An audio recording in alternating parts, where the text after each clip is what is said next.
Hey sickos, I'm LJ. And I'm Toe. And this is Say Psycho right now. That's right, you heard it. Say Psycho right now. We changed our name.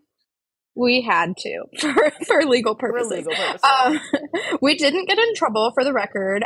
Actually, prior to recording, and I'm sure that Tel will agree with me, we really thought that we had done some damn due diligence to make sure that nobody else existed with the name Don't Tell My Therapist podcast. Yeah. Apparently we could have done better. I mean, but that said, we were able to get the handle at Gmail, Instagram, whatever, Facebook, the other streaming platforms. We had like we had that handle on every platform, and we searched. Yeah. And we really thought we did our due diligence. And we even searched the LLC and trademark database as well. And then I went to make us a link tree and found out that there's another podcast out there called Don't Tell My Therapist. So shout out them. They had the name first. So we decided to just go ahead and do the right thing and and rebrand before we got too deep into it. But and when we rebranded, we did deep dive. We had our friends deep dive as well. And we searched to Timbuktu and back to make sure that this name was not taken. So, we just felt it was really important to have that integrity. The name was theirs.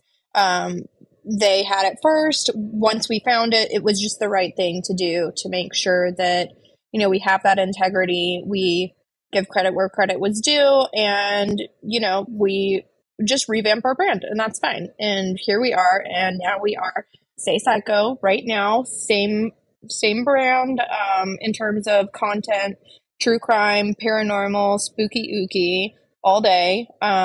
Just a different name, and that's it. Yeah. So with that said, let's roll the spooky music and get this bitch rolling. Yeehaw. Yeehaw.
Welcome back, everyone. Welcome. We're so thrilled to have you back.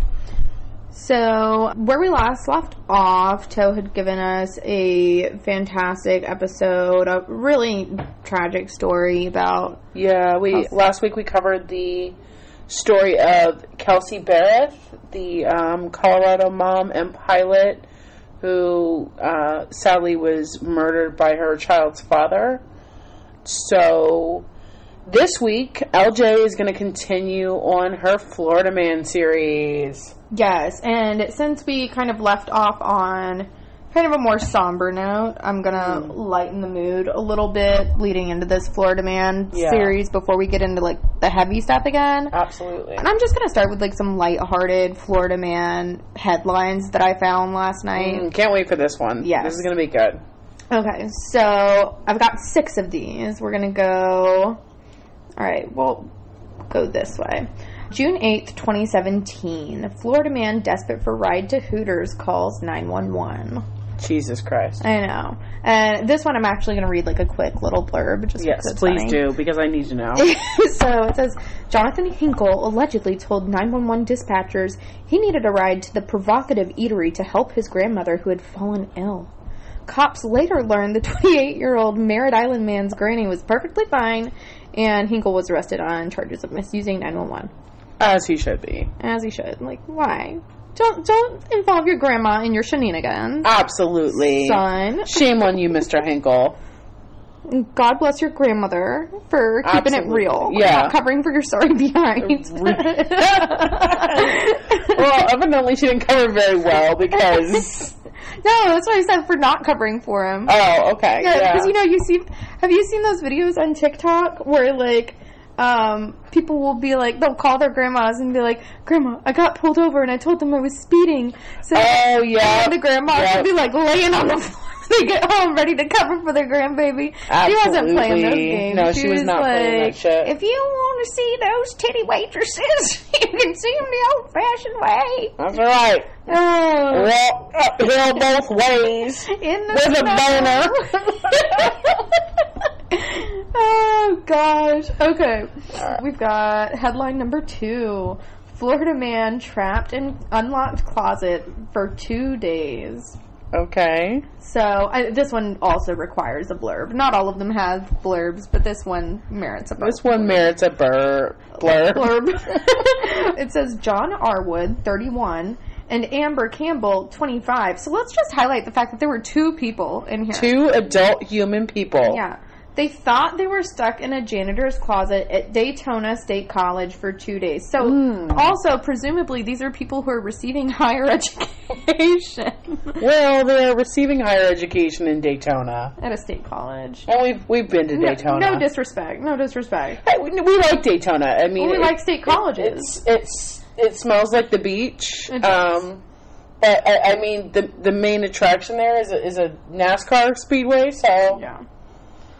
Well, anyway, this goes on to say that essentially they were stuck in this janitor's closet at the college together for 2 days before they realized that it was unlocked and they could have just opened the door and walked out. Slow clap. Like, did you even try? No, they didn't. We've got headline number 3, October 23rd, 2014.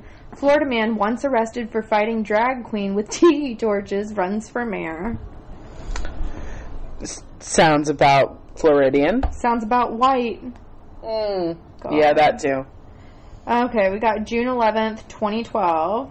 Florida man arrested for calling 911 after kitten is denied entry into strip club. I'm on his side, actually. You know... Like, what did the cat do? Honestly, but what if the cat, like, takes off a stripper's nipple or something? That is not a thought that would have crossed my mind. I would have thought... Because, they'd be like... They'll, like, paw at shit if it's swinging. So them swinging titties, they just kind of, like... Yeah. What do they call it? Making dough? Like when kitties, like, need bread? I don't think they call it that. Kitties? Yeah, they do, guys. I call it pawing at something. No, it's like they're kneading bread. All right, they're making biscuits. Making biscuits. That's what it is. That's the official term. That's not the official term. That is some Florida woman shit, and nobody says that. The kitty cats should have been allowed in the strip club to make titty biscuits. That is my final answer. Okay. Again, ladies and gentlemen, Florida woman. Headline number 5. Deputies release video of Peneus woman Irish folk dancing during sobriety test. Not chest. I still have titties on my head, guys.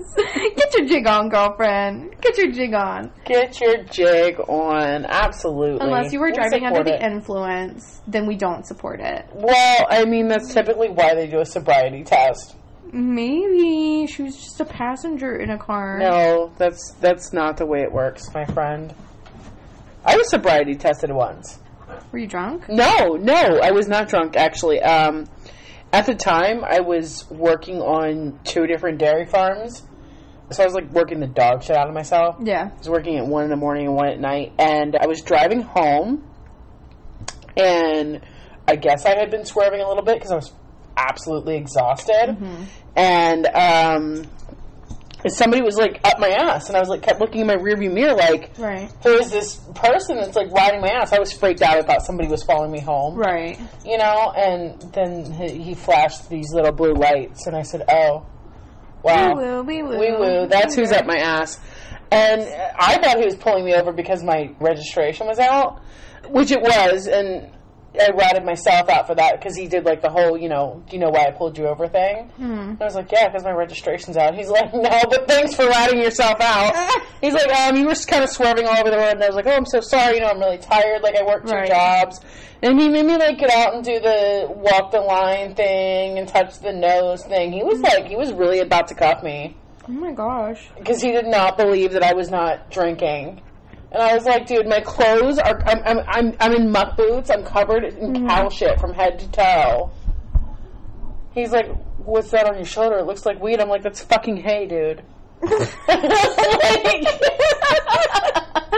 He was sitting there thinking it's flour, and you're like, it's literally like alfalfa. Like, first of all, how the fuck do you get weed on your shoulder?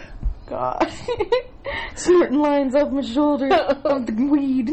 Snorting lines of weed? Yeah, off the shoulder. That's what we do. Yeah. That's what the kids are doing these days. That's what the kids are doing these days. So, yeah, that's my story about a sobriety test. Did I ever tell you about the first time that I got pulled over? No, but I feel like you're going to. Oh, I'm going to. Okay, so, I was 21, relatively newly licensed because of how my life is. Yeah. And maybe one day we'll go down that rabbit hole. Yeah, maybe. So, I had bought myself a convertible for my first car. It was like a 90-something convertible, blue. I thought it was hot shit. It had a Grumpy Cat sticker on the back. Of course it did. Of course it did. I thought that I was doing something, honey. Okay? And so I was going to meet a friend at this bar downtown. And this is my first time driving at night in my new car. Now, for reference, I'd only practiced driving a handful of times before I was even licensed. And it was in somebody else's vehicle, not in the new car that I bought after I got my license. Yeah. It's probably because you were licensed in the state of Florida, and all you have to do is, like... Literally, she should not have given me a license. Drive around the block. But that's a story for another day. Yeah. But, yeah, so I'm driving to this bar, and I'm looking at my dashboard trying to, like, see how many miles an hour I'm going. I'm like, that's so strange. The dashboard, like, isn't lit up, and, like, what is going on? And so this cop pulls me over, and he's like... Do you know why I pulled you over? And I was like, was it going too fast? He's like, no, your speed was fine.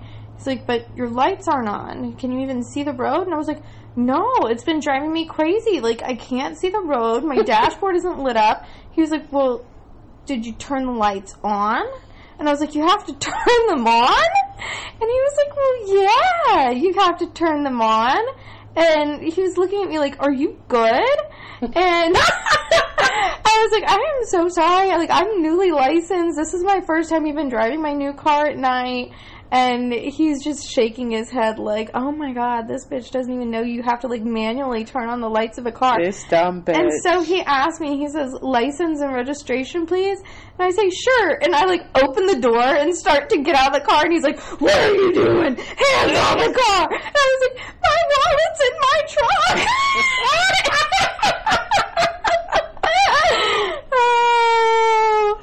Once again, folks, no sense of self-preservation. Literally, I was about to get shot because I'm dumb and didn't know you have to turn on the lights in older cars. God. Oh. Okay. And then we have just one more headline. This should be good. Yes. After police chase, Florida woman crosses getting arrested off bucket list. Oh, okay. Well, that's valid. Yeah, absolutely. Super good. We love a bucket lister.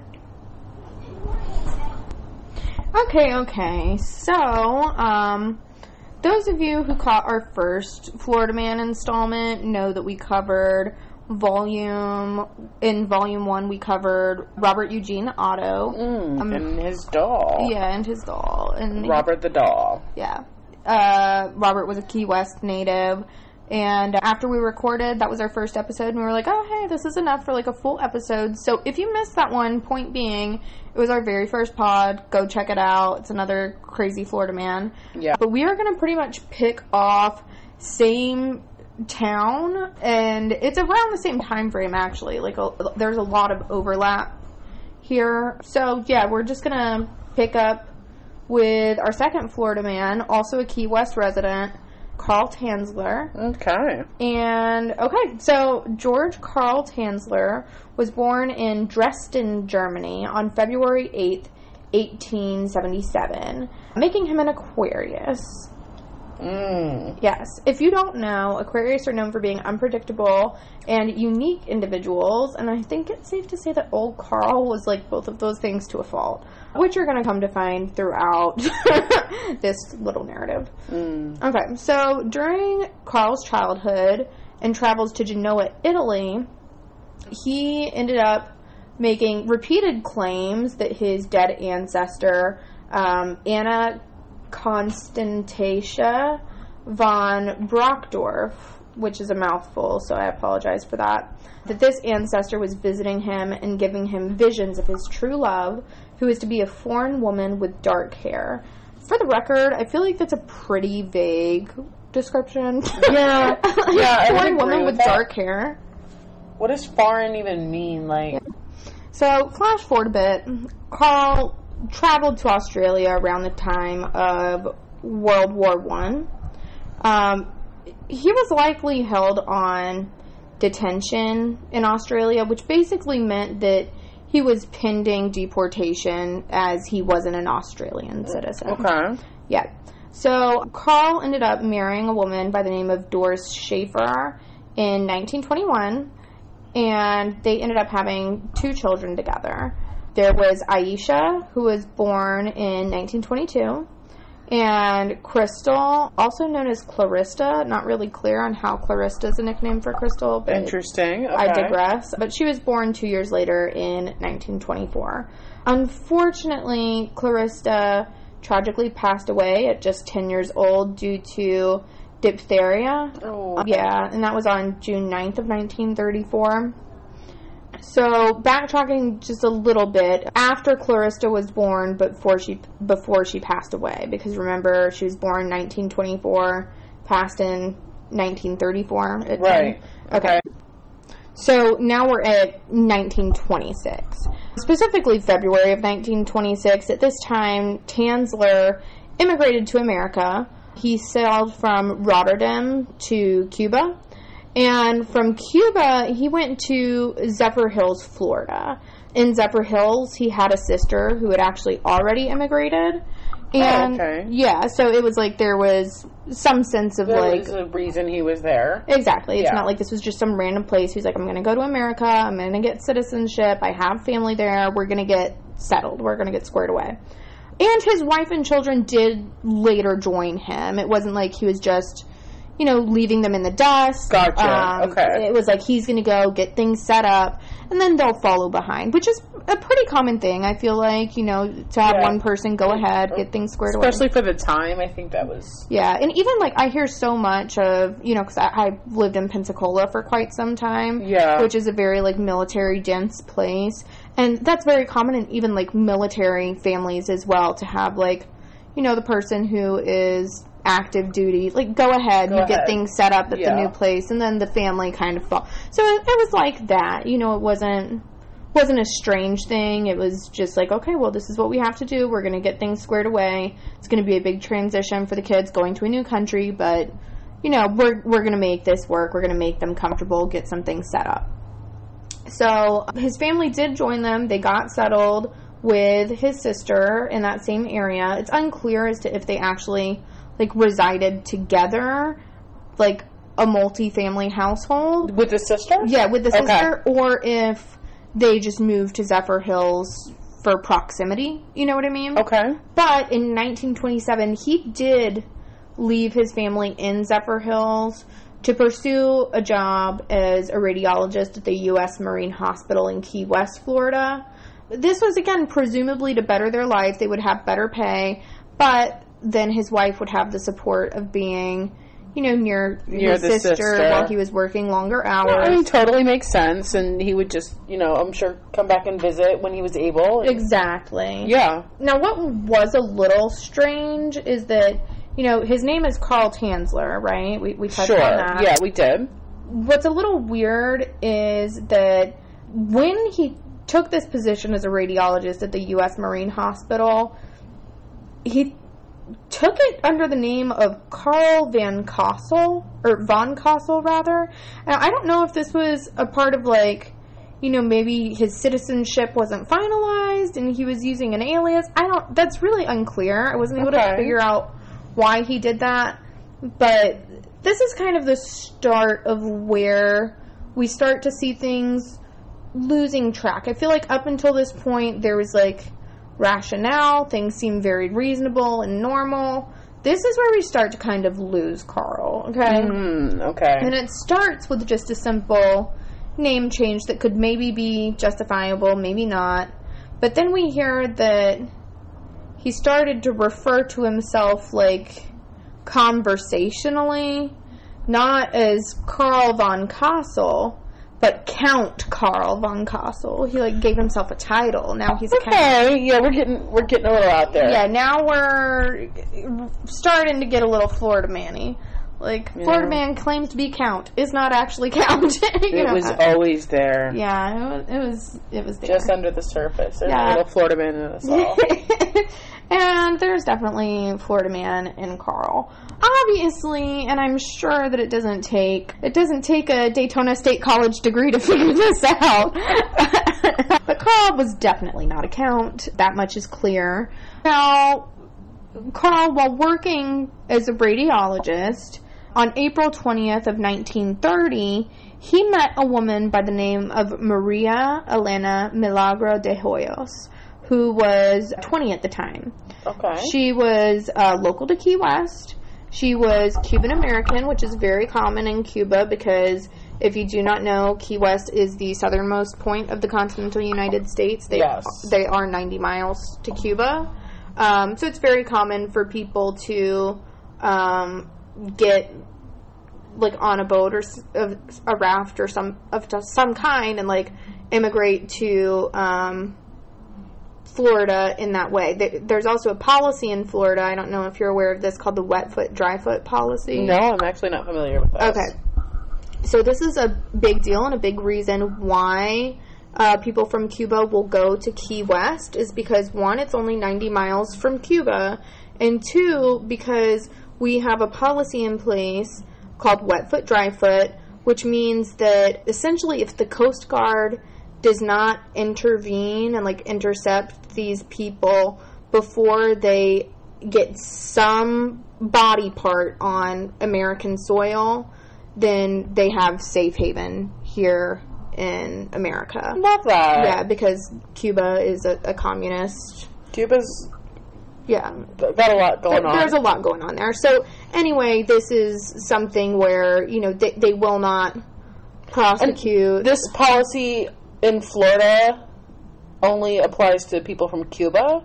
I believe so. I would have to do a little bit more digging on this. I actually randomly remember this from a class that I took in high school. That it was my French class, but my French teacher was a Cuban American man, and he told us about his family, and that is how his family made it to America initially. And he said that they had the wet foot, dry foot policy to thank for that. That just kind of stuck out in my brain, and it applies here. There's a very dense Cuban American population here in Florida, and especially in areas like Key West. That's where a lot of people get their start. And that was definitely the case for Elena and her family.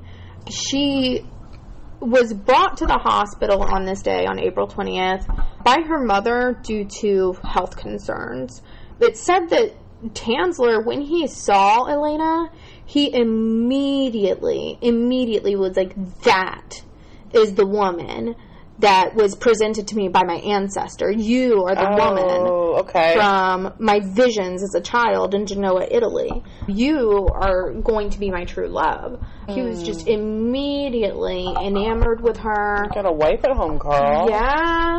Yeah. Keep it in your pants. He sure does. Not keep it in his pants. I was going to say, this wouldn't be a true crime podcast if he kept it in his pants, now would it? Fact. Okay. Call. Here we go. Friend. So, unfortunately, Elena ended up being diagnosed with tuberculosis. Ooh, hey. Yeah, at this point in history, a diagnosis of tuberculosis was pretty much always terminal. Not only was it almost always terminal, but it was also extremely contagious, and subsequently, most of Elena's family tragically passed away from tuberculosis as well. That checks out. Yeah, and again, I just want to reiterate, Carl was a radiologist, not a doctor.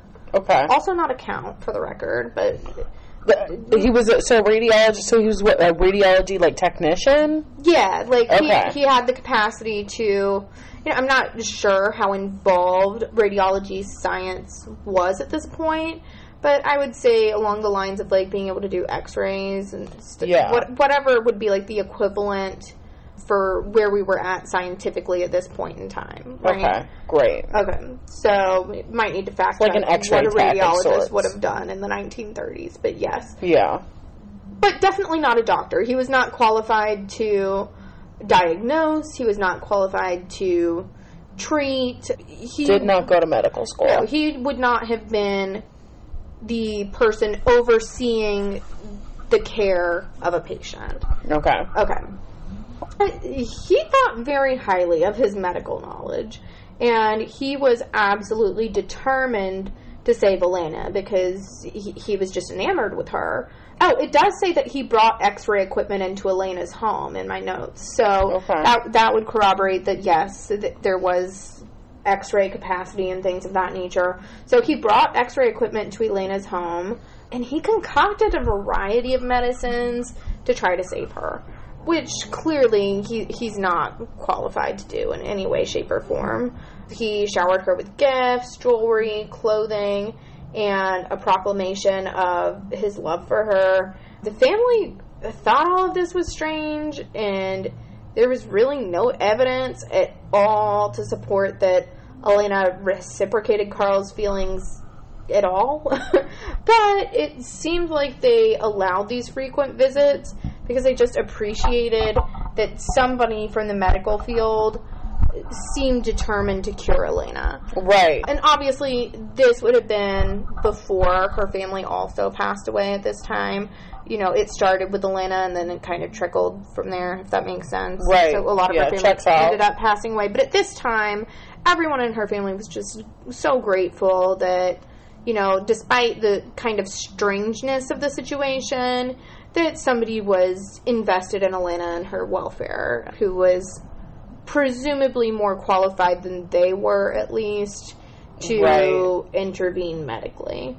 Now, Elena, she unfortunately succumbed to her tuberculosis complications, and this was on October 25th of 1931. Okay, so this is how long after they've first encountered each other? It looks like, I believe it was April 20th, 1931. I'm trying to pull that date. April 20th of 1930 is when they met, okay? Okay. And then we're at October 25th of 1931. Okay, so over a year. Yeah. This went on. Yeah.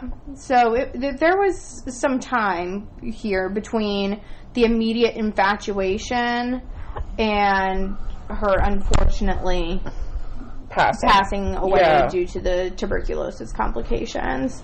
So she passes away. Of course, Carl is highly distraught, to say the least, and of course her family is as well. So with the permission of Elena's family, Carl paid for a commissioning of an above-ground mausoleum in the Key West Cemetery for Elena after her funeral. Now, that sounds very nice at face value. But I feel like there's a catch here. Yeah, what his family did not know was that he was the only one with a key to her mausoleum. Okay. And he was visiting her nightly inside the mausoleum. Inside the mausoleum? Inside the mausoleum. Is he dennising? we're gonna get to that. Okay. Yeah. I don't like this. Yeah. So now we're at April of 1933. Now, mind you, Elena passed away October of 1931. So some time has passed here. So she's really dead. Yeah, she dead. She's rotted.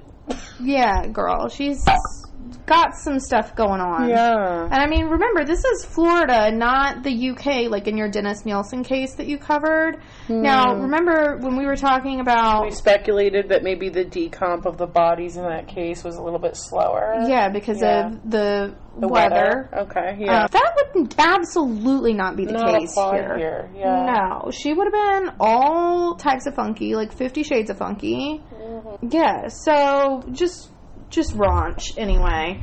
So, April of 1933, what does Carl decide to do with poor Elena's carcass? Okay. Remains, yes. Yeah. He uses wire and coat hangers to basically, like, attach the bones of her corpse together so that... Is she a skeleton at this point? Not fully. And as we kind of go into his process here, I think you'll get a little bit more of a visual, unfortunately. Okay, can't wait. We actually do have a photo on our podcast Instagram of Elena's unfortunate makeover as well. Just for a point of reference, so you guys can kind of see what we were working with. There's a photo out there of that? Yeah, it's on our social media already, so you can tell who did the branding. As we're speaking, you posted it? Yeah, as we're speaking, this is actually up live already. This is like a spoiler for our first episode that we didn't know would end up actually being. Yeah, didn't know that we posted that. Okay, yeah, we did. Girl was looking a little rough, respectfully, not her fault, clearly. Okay, so... Yeah, he uses the wire and coat hangers. I see Toe next to me, like, whipping out her phone. She's like, bitch, I gotta see this. Okay, so, yes, bones of the corpse are attached together using this method. He fitted Elena's decaying body with glass eyes. And over time, as the skin decomposed, he used a silk cloth coated in wax and plaster to kind of refashion a type of skin over her bones. Okay. Yeah. You know, I got to interject here and say I'm looking at this photo and I was expecting worse. Yeah, I mean, for what it's worth, he did I can't finish that sentence. I was going to say he did a good job because he did the worst job. You should never do that. I mean, he did a good job being a terrible person. Yeah. Good job being a terrible person. Okay. God. Yeah, I was expecting something a little... Visually worse. Yeah. Okay. Yeah. Okay. That's fair. Yeah. Yeah. So... This part, when I learned this part that I'm about to say, I literally squawked. So I'm just going to preface it with this. And I would like to ask Elena's mom some questions. That's all I'm going to say. So as Elena's hair fell out of this decomposing scalp, Carl made a wig for her corpse, fashioned from a wig of Elena's actual hair.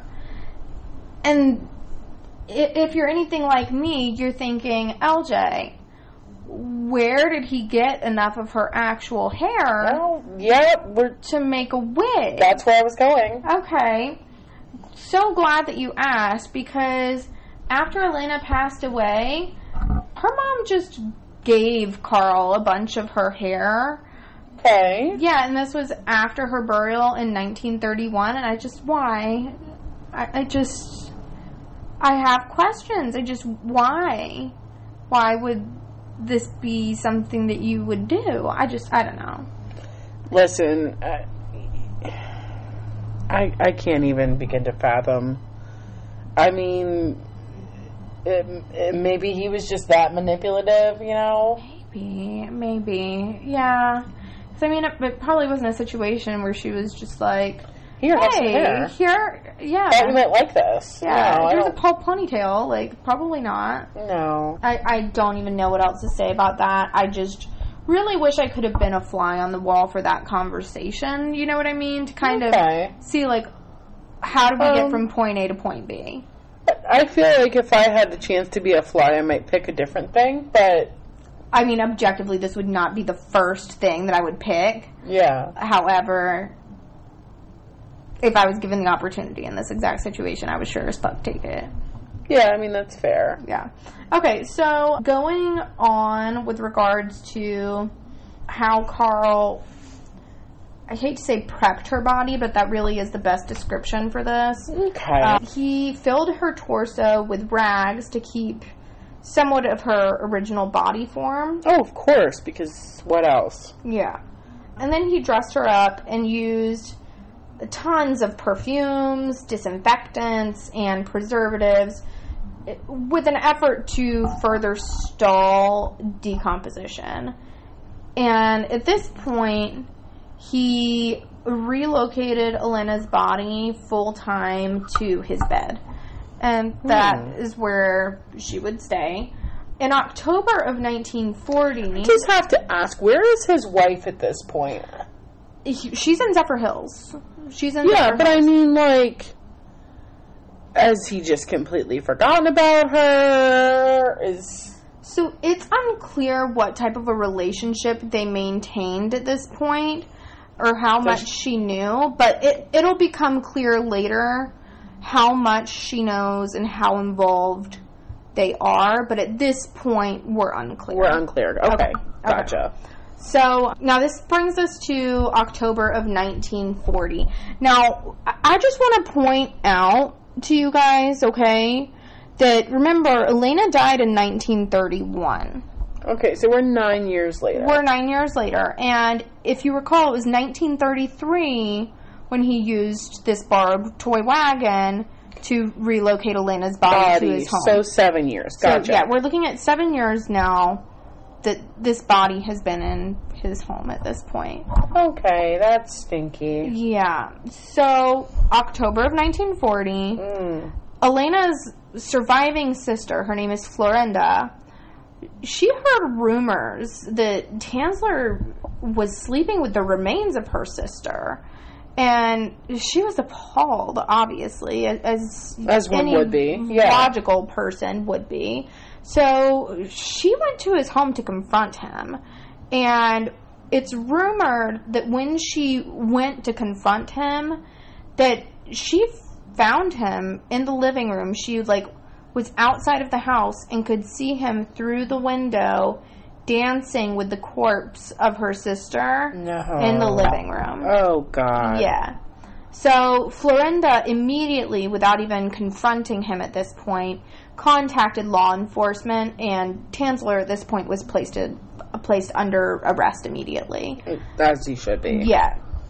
He underwent psychiatric evaluation at this point, and he was deemed fit to stand trial, which I certainly agree with. Yeah. Yeah, I mean, he's cuckoo for Cocoa Puffs, but it's clear that he knew what he was doing. And the man had a family, he held down a job for years, he can't be that diminished. Exactly. This isn't a case of somebody who, has no concept of right and wrong or anything. He knew what he was doing, he took adequate steps to cover this up, and got too comfortable doing what he enjoyed doing, which was obviously disordered and disgusting. Absolutely. What he was doing. Yeah. Now, what is...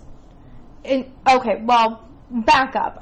We should touch on his charges. Okay, yeah. Yeah, that would be logical. So, his official charges were wantonly and maliciously destroying a grave and removing a body without authorization. Okay. Which I feel like we could have done a little bit better than that. Yeah. I mean, do we have confirmation that any actual necrophilia occurred? Okay, so here's our problem, and I will get into this at length later, but I will just say, with the resources that they have available at this exact point in time in history, they did not have the means of confirming or denying this. Okay. So the extent of what they felt that they could concretely prove okay, gotcha. was that these charges of wantonly and maliciously destroying a grave and removing a body without authorization, they were like, this we have. Yeah, this absolutely. We have. This absolutely happened. We can prove this. Now, what is just incredibly wild to me at this point, if you didn't think the rest of this was wild, is that some of Carl's friends actually pulled together and posted his bond. Now, his bond was $1,000, and I thought to myself, well, $1,000 seems like pretty low bond, but then my brain went, well, you know, this was 1940. Yeah. I was like, I wonder what that would be. That was a fair amount of money back then. And I looked it up. I converted it because I needed to know. I needed to know how much his friends, you know, believed in him. And not even believed in him, because you'll come to find out that they didn't even, but they still posted his bond. Okay? Of course. Now, his bond was $1,000, as we mentioned. Converted, that would equal about $21,000 today, as of this recording, which is in 2023, in case anybody's listening to this much later. So that's a pretty sizable bond for people to just pull together. Yeah. Fucking men. Yeah.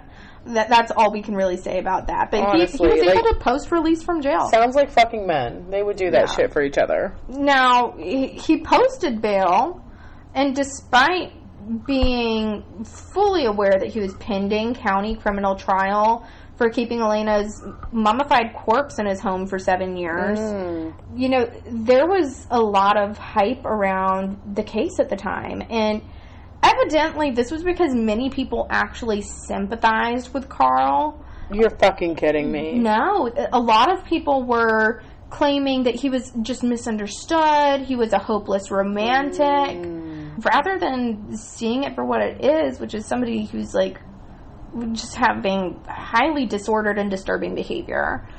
Ridiculous. Yeah, absolutely. So we're skipping a little bit, still 1940, but the next thing we're going to look at here is Carl's preliminary hearing. Okay. This is October 4th of 1940.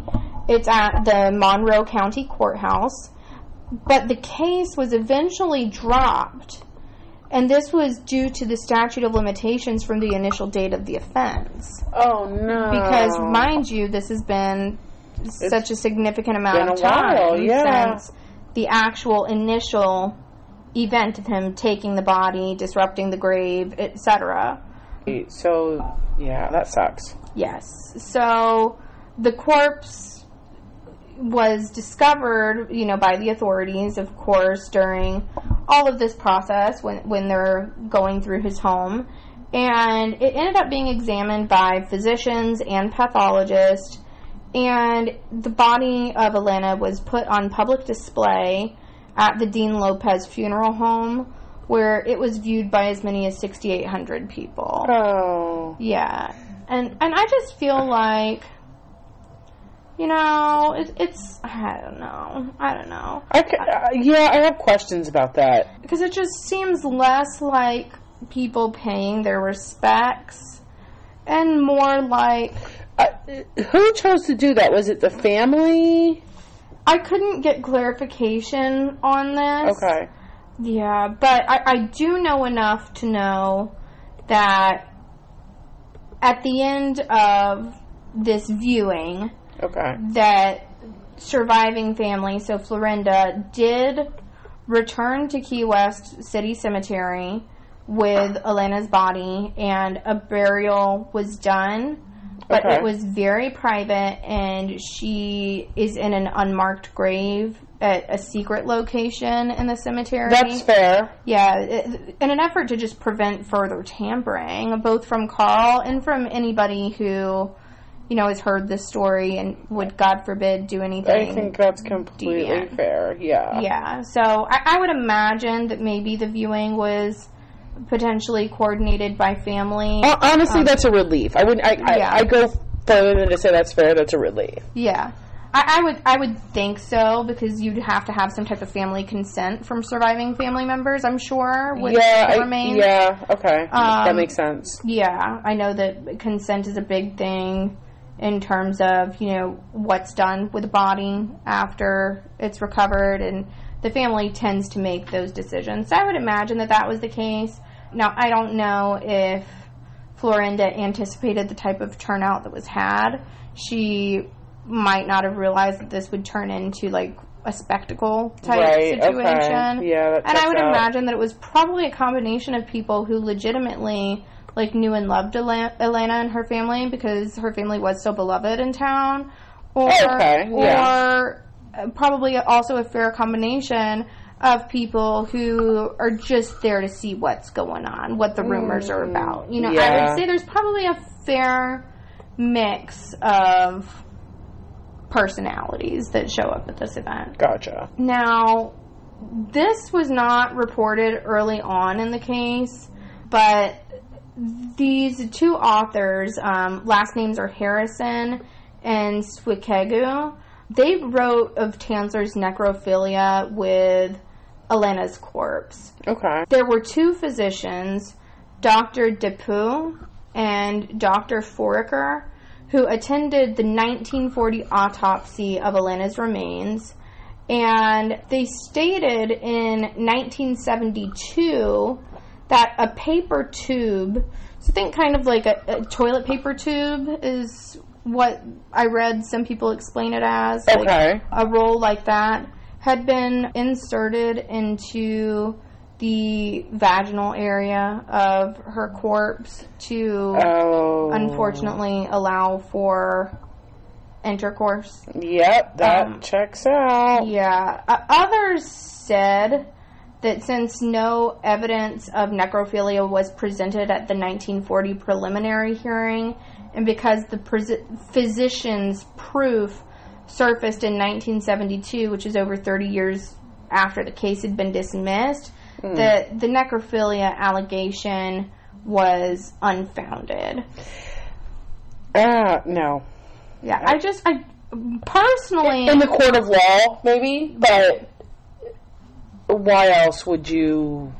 Well, my question is, because to me, what has changed from 1940 to 1972 that prevented you from being able to say that a toilet paper roll or like a paper roll of some kind was vaginally inserted, allowing for intercourse? You know, I mean, I know that there would be DNA. I mean, right, and that's the thing, because I guess the toilet paper roll itself is not enough to convict.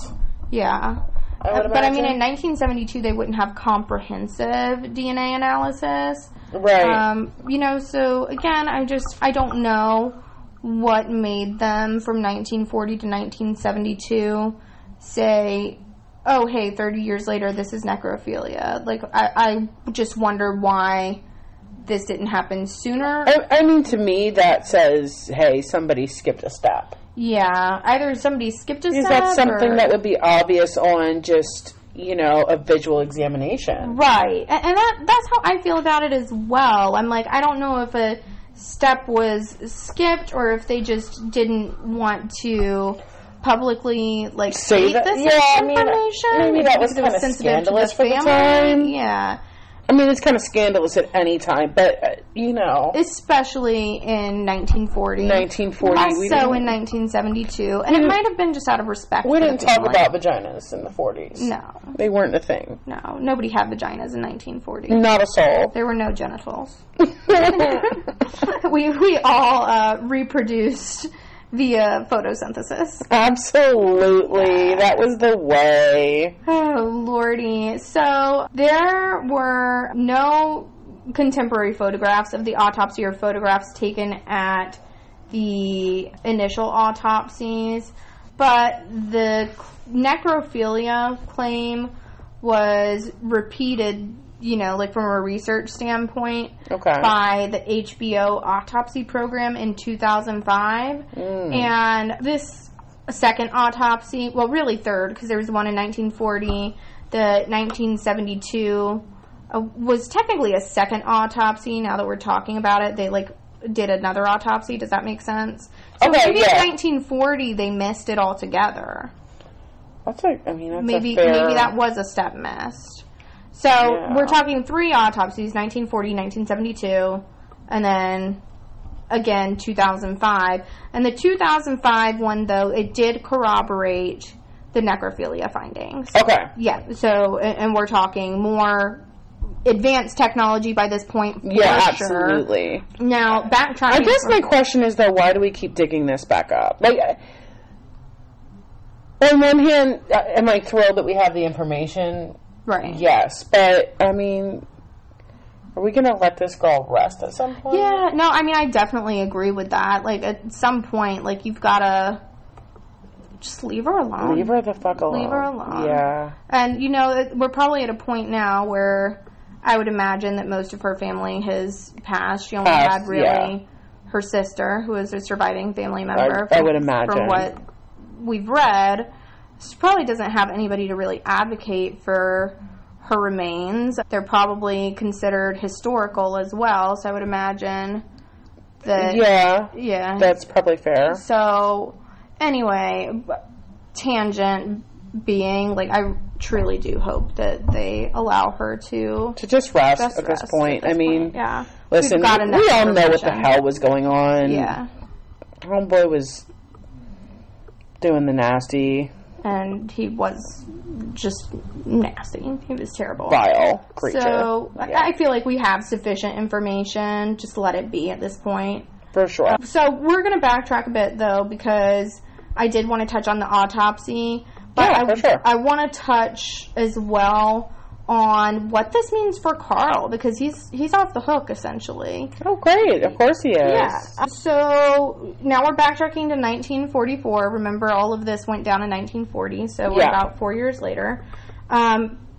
He moved to Pasco County, Florida, which is close to Zephyr Hills, where the family that he'd left years prior... Do we know, generally what geographical part of Florida this is in, just for context? We're going to pause and search it real quick. I have an idea, but we know that I'm geographically challenged, so we're going to confirm. Okay, so I was in the right, very general Florida neighborhood. I knew it was central. I was thinking... Central Florida, central, in the middle. Okay. It's central, but northeast, south. Never eat soggy waffles. It's central, but on the west side. I'm sorry, did you just say never eat soggy waffles? I had the northeast, southwest in my brain. I'm done. It's west. I'm done. Central west. Yeah. Central west. Okay. Yeah, so central west, just for a point of reference. So he's in Pasco County, close to where this family that he'd left years prior was still located. And 3 years later, 1947, he wrote an autobiography that... Wow. The audacity. That's honestly a lot. Okay. And this autobiography appeared in the publication Fantastic Adventures, which I just feel like that is a terrible name for his autobiography to be published under, because Fantastic Adventures is not what I would call this. I concur. Yeah, that I don't... what publisher even picked that up? Thank you. It's asinine. And, they were just trying to make a buck, but it's deplorable either way. It's deplorable. Listen, there's things you just don't do. Yeah. And... that's one of them, for sure. Absolutely. So, at this point, his home in Pasco County is near his wife, Doris, who apparently helped to support Tanzler in his later years, which obviously he objectively did not deserve that. Right. Wildly, and this, my mind keeps being blown progressively more and more throughout this case, Tanzler received United States citizenship in 1950 in Tampa. You've got to be fucking kidding me. No. Still more, Tanzler used a facial cast model that he had created from Elena's cadaver to create a new life-size model of Elena. And of course he did. Yeah, he lived with it until his death on July 3rd, 1952, despite the fact that his wife was taking care of him. And his body was discovered on the floor of his home 3 weeks after his death. His obituary reported that he died on the floor behind one of his organs. Specifically, the obituary also... Sorry, organs is in the instrument, correct? Yeah, organs is in the instrument. Okay, just hoping that we're on the same page here. I know, it could easily get confusing in a story like this. Yeah. Just to be clear, don't blame me for asking. So the obituary specifically recounted that, quote, a metal cylinder on a shelf above a table in it, wrapped in silken cloth and a robe, was a waxen image, which is essentially referencing his effigy of Elena, like this human model that he'd made. Great. Yeah, had all the makings of a woman, just oh God. So, anyway, it's clear that he learned no lessons. He saw no punishment. Sure didn't. And so he kept doing what he was doing to the extent that he was able to do it. He's back on his bullshit. And, oh, guys, this is just a weird one. Yeah, I agree. Yeah, so this is why Carl Tanzler is one of the original Florida men. He deserves it. Yeah, he absolutely has earned that title in the worst way. I appreciate you guys tuning into this one. I know this one was heavy. A lot of them are you know, as is the case. I mean, that's... True crime. That's true crime. That's our brand. We're, like we said in the previous episode, the podcast is a trigger warning, so... Yeah. Buckle up, buttercups. Not everything is going to be this deep and disturbing, but I think a big part of our brand is that we will go where some people won't. Yeah, we'll cover some of the stories that a lot of people don't feel comfortable covering. And I think, you know, in mine and Toe's cases, and I'm not going to go into elaborate detail on this. Yeah. But I'll just say that Toe and I both respectively, I think, have had extensive trauma histories. We've been through some shit. Yeah, and I think that we have a higher tolerance for being able to take in and process stories like this and put together this type of information than probably the average person would, because these stories can be hard to read, hard to research. But I think once you kind of have a certain amount of trauma resilience that... Yeah, once you go through a certain amount of bullshit, it's kind of like, okay. I'm going to do a Google about it, And, you know, not to say that we don't fully empathize with the victims in these stories. We absolutely do. No, we absolutely do, for sure. That's important. Yeah, and, you know, we want these victims to be, you know, treated with dignity and for people to see them for the wonderful humans that they were. But, you know, we also want to tell these people's stories because a lot of their stories, unfortunately, especially the darker ones, they don't get told sometimes because for sure, it's uncomfortable. And, you know, I know that this one's an older story, but it's an important one, and it's her memory, and...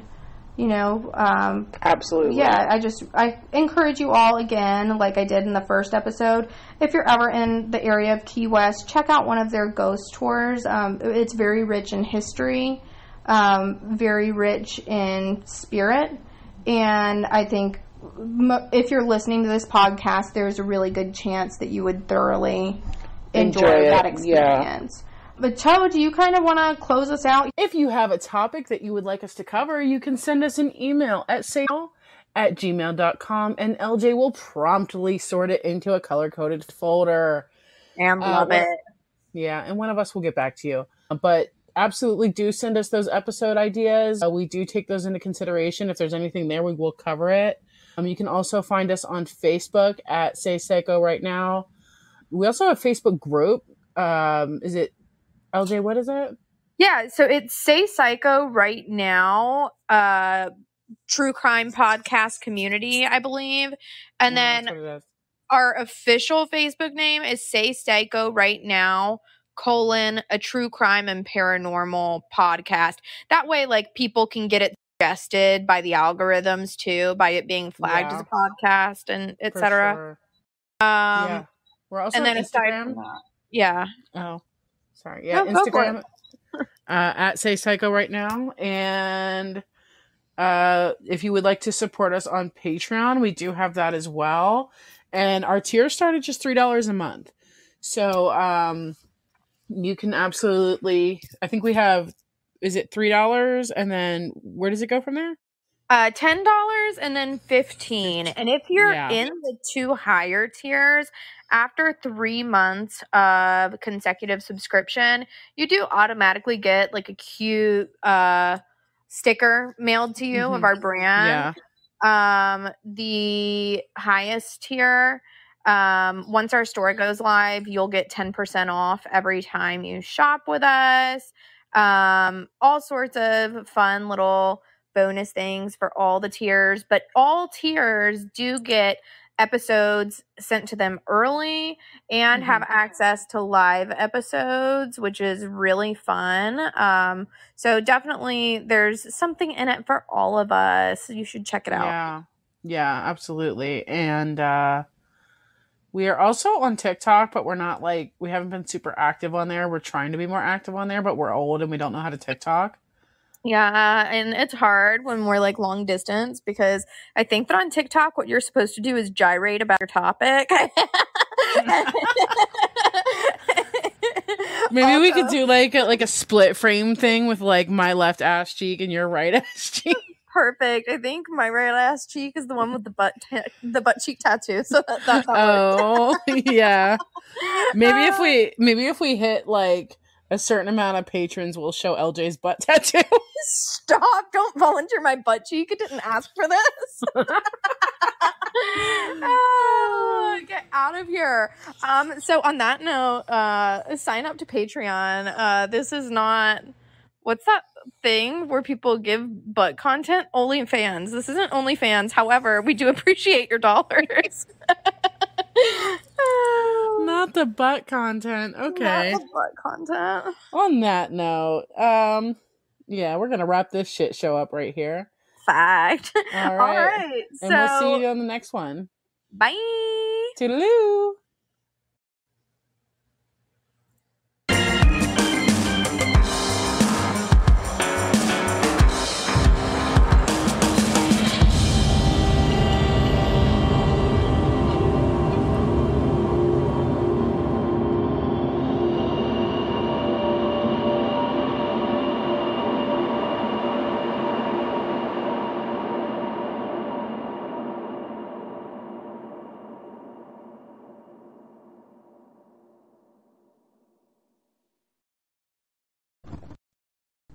Oh no! Did we perform a fuckaroni?